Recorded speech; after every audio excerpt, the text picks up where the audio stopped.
Trump के सामने Maduro ने घुटने क्यों टेके हैं, ये बड़ा सवाल है दर्शकों। मैं आपको बता दूं, अमेरिका और वेनेजुएला में जो तनाव है वो लगातार चरम पर बना हुआ है। ऐसे में अमेरिकी राष्ट्रपति डोनाल्ड ट्रंप ने वहां वेनेजुएला के राष्ट्रपति निकोलस मादुरो को कहा कि तुरंत तत्काल प्रभाव से अपने पद से इस्तीफा दो। इसके बाद क्या हुआ? इसके बाद निकोलस मादुरो ने ट्रंप के सामने गिड़गिड़ाते हुए, हाथ जोड़ते हुए 18 महीने की मोहलत मांगी है। लेकिन सवाल खड़ा होता है कि आखिर क्यों? वहीं कैरिबियन समंदर पर हजारों सैनिकों की तैनाती बढ़ गई है। अब ट्रंप जो है, जो चाह रहे हैं वो करवा रहे हैं। ट्रंप ने कह दिया है कि समय दे रहा हूं, जल्द से जल्द अपने पद से इस्तीफा दो। लेकिन ऐसी क्या मजबूरी थी निकोलस मादुरो के सामने कि उन्हें डोनाल्ड ट्रंप के आगे झुकना पड़ा, वहां पर हाथ जोड़ने पड़े और 18 महीने की मोहलत मांगनी पड़ी? आखिर ऐसी वजह क्या है? और क्या सच में निकोलस मादुरो अपने पद से इस्तीफा दे देंगे? क्या वो डोनाल्ड ट्रंप से डर गए हैं? देखिए रिपोर्ट।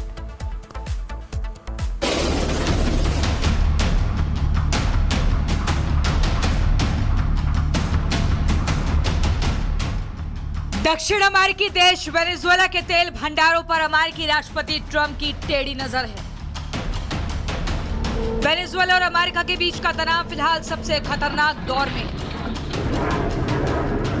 ट्रंप की धमकी के बाद वेनेजुएला हाई अलर्ट मोड में है। वेनेजुएला के ऊपर और आसपास के पूरे हवाई क्षेत्र को ट्रंप ने 2 दिन से बंद घोषित कर रखा है। दुनिया के दूसरे देशों को ट्रंप का साफ संदेश है कि फिलहाल वेनेजुएला के हवाई क्षेत्र का इस्तेमाल अपनी जिम्मेदारी पर करें।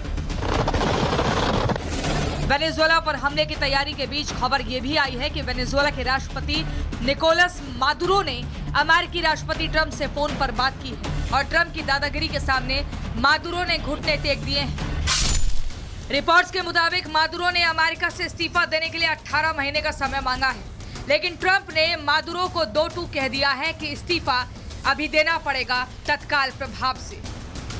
मतलब साफ है, राष्ट्रपति ट्रंप वेनेजुएला को पूरी तरह अस्थिर करके ही दम लेंगे। दावा है कि ट्रंप वेनेजुएला के तेल भंडार पर कब्जा करना चाहते हैं। वेनेजुएला के पास दुनिया का सबसे बड़ा तेल भंडार है। साल 2023 के आंकड़ों के मुताबिक जिसकी क्षमता 303 बिलियन बैरल बताई जाती है। वेनेजुएला के बाद सऊदी अरब, ईरान और कनाडा की बारी आती है। बड़ी बात यह है कि वेनेजुएला के अधिकांश भंडार ओरिनोको बेल्ट में स्थित हैं, जिसमें मुख्य रूप से कच्चा तेल है। तनातनी के बाद वेनेजुएला ने पेट्रोलियम निर्यातक देशों के संगठन ओपेक से अमेरिका की शिकायत की है। वेनेजुएला का आरोप है कि अमेरिका सैन्य बल का इस्तेमाल कर उसके तेल भंडार पर कब्जे की कोशिश कर रहा है। अमेरिका की कार्रवाई से वेनेजुएला की संप्रभुता का उल्लंघन हो रहा है। साथ ही दुनिया के ऊर्जा बाजार की स्थिरता भी गंभीर खतरे में है। मादुरो सरकार का कहना है कि कैरिबियाई क्षेत्र में जहाजों, सैनिकों और लड़ाकू विमानों की भारी तैनाती आशंका जता रही है कि राष्ट्रपति ट्रंप कोई बड़ा हमला करने की फिराक में है। वेनेजुएला का दावा है कि अमेरिका की गतिविधियां क्षेत्र में शांति और सुरक्षा को खतरे में डाल रही हैं। वेनेजुएला के मुताबिक अमेरिका ने कैरिबियाई इलाके में 14 वॉरशिप, 15,000 सैनिक तैनात कर रखे हैं। अमेरिकी सेना समंदर में तथा कथित नशीली दवाओं की स्मगलिंग का हवाला देते हुए अब तक 20 जहाजों को निशाना बना चुकी है और अमेरिका के इन हमलों में 80 लोगों की मौत हो चुकी है। कैरिबियाई सागर में चल रहे एक्शन को अमेरिका ने ऑपरेशन सदर्न स्पीयर नाम दिया है। अमेरिका का कहना है कि कैरिबियाई सागर में उसका ऑपरेशन ड्रग्स की तस्करी करने वाली गैंग्स के खिलाफ है। लेकिन वेनेजुएला अमेरिकी ऑपरेशन को अपनी संप्रभुता पर हमला बता रहा है। फिलहाल दोनों तरफ जबरदस्त तनाव बना हुआ है। Bureau report, Republic Bharat. Trump के सामने मादुरो ने घुटने क्यों टेके हैं, ये बड़ा सवाल है दर्शकों। मैं आपको बता दूं, अमेरिका और वेनेजुएला में जो तनाव है वो लगातार चरम पर बना हुआ है। ऐसे में अमेरिकी राष्ट्रपति डोनाल्ड ट्रंप ने वहां वेनेजुएला के राष्ट्रपति निकोलस मादुरो को कहा कि तुरंत तत्काल प्रभाव से अपने पद से इस्तीफा दो। इसके बाद क्या हुआ? इसके बाद निकोलस मादुरो ने ट्रंप के सामने गिड़गिड़ाते हुए, हाथ जोड़ते हुए 18 महीने की मोहलत मांगी है। लेकिन सवाल खड़ा होता है कि आखिर क्यों? वहीं कैरिबियन समंदर पर हजारों सैनिकों की तैनाती बढ़ गई है। अब ट्रंप जो है, जो चाह रहे हैं वो करवा रहे हैं। ट्रंप ने कह दिया है कि समय दे रहा हूं, जल्द से जल्द अपने पद से इस्तीफा दो।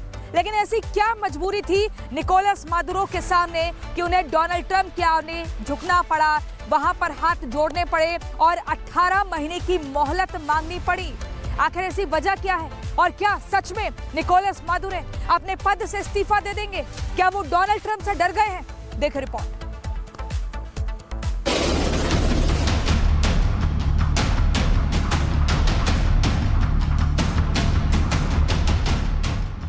दक्षिण अमेरिकी देश वेनेजुएला के तेल भंडारों पर अमेरिकी राष्ट्रपति ट्रंप की टेढ़ी नजर है। वेनेजुएला और अमेरिका के बीच का तनाव फिलहाल सबसे खतरनाक दौर में है। ट्रंप की धमकी के बाद वेनेजुएला हाई अलर्ट मोड में है। वेनेजुएला के ऊपर और आसपास के पूरे हवाई क्षेत्र को ट्रंप ने 2 दिन से बंद घोषित कर रखा है। दुनिया के दूसरे देशों को ट्रंप का साफ संदेश है कि फिलहाल वेनेजुएला के हवाई क्षेत्र का इस्तेमाल अपनी जिम्मेदारी पर करें।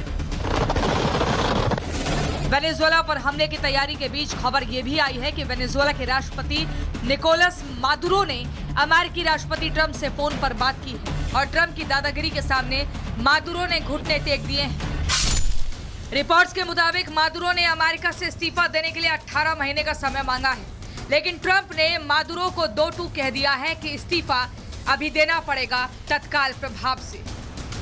मतलब साफ है, राष्ट्रपति ट्रंप वेनेजुएला को पूरी तरह अस्थिर करके ही दम लेंगे। दावा है कि ट्रंप वेनेजुएला के तेल भंडार पर कब्जा करना चाहते हैं। वेनेजुएला के पास दुनिया का सबसे बड़ा तेल भंडार है। साल 2023 के आंकड़ों के मुताबिक जिसकी क्षमता 303 बिलियन बैरल बताई जाती है। वेनेजुएला के बाद सऊदी अरब, ईरान और कनाडा की बारी आती है। बड़ी बात यह है कि वेनेजुएला के अधिकांश भंडार ओरिनोको बेल्ट में स्थित हैं, जिसमें मुख्य रूप से कच्चा तेल है। तनातनी के बाद वेनेजुएला ने पेट्रोलियम निर्यातक देशों के संगठन ओपेक से अमेरिका की शिकायत की है। वेनेजुएला का आरोप है कि अमेरिका सैन्य बल का इस्तेमाल कर उसके तेल भंडार पर कब्जे की कोशिश कर रहा है। अमेरिका की कार्रवाई से वेनेजुएला की संप्रभुता का उल्लंघन हो रहा है। साथ ही दुनिया के ऊर्जा बाजार की स्थिरता भी गंभीर खतरे में है। मादुरो सरकार का कहना है कि कैरिबियाई क्षेत्र में जहाजों, सैनिकों और लड़ाकू विमानों की भारी तैनाती आशंका जता रही है कि राष्ट्रपति ट्रंप कोई बड़ा हमला करने की फिराक में है। वेनेजुएला का दावा है कि अमेरिका की गतिविधियां क्षेत्र में शांति और सुरक्षा को खतरे में डाल रही हैं। वेनेजुएला के मुताबिक अमेरिका ने कैरिबियाई इलाके में 14 वॉरशिप, 15,000 सैनिक तैनात कर रखे हैं। अमेरिकी सेना समंदर में तथा कथित नशीली दवाओं की स्मगलिंग का हवाला देते हुए अब तक 20 जहाजों को निशाना बना चुकी है और अमेरिका के इन हमलों में 80 लोगों की मौत हो चुकी है। कैरिबियाई सागर में चल रहे एक्शन को अमेरिका ने ऑपरेशन सदर्न स्पीयर नाम दिया है। अमेरिका का कहना है कि कैरिबियाई सागर में उसका ऑपरेशन ड्रग्स की तस्करी करने वाली गैंग्स के खिलाफ, लेकिन वेनेजुएला अमेरिकी ऑपरेशन को अपनी संप्रभुता पर हमला बता रहा है। फिलहाल दोनों तरफ जबरदस्त तनाव बना हुआ है। Bureau report, Republic Bharat.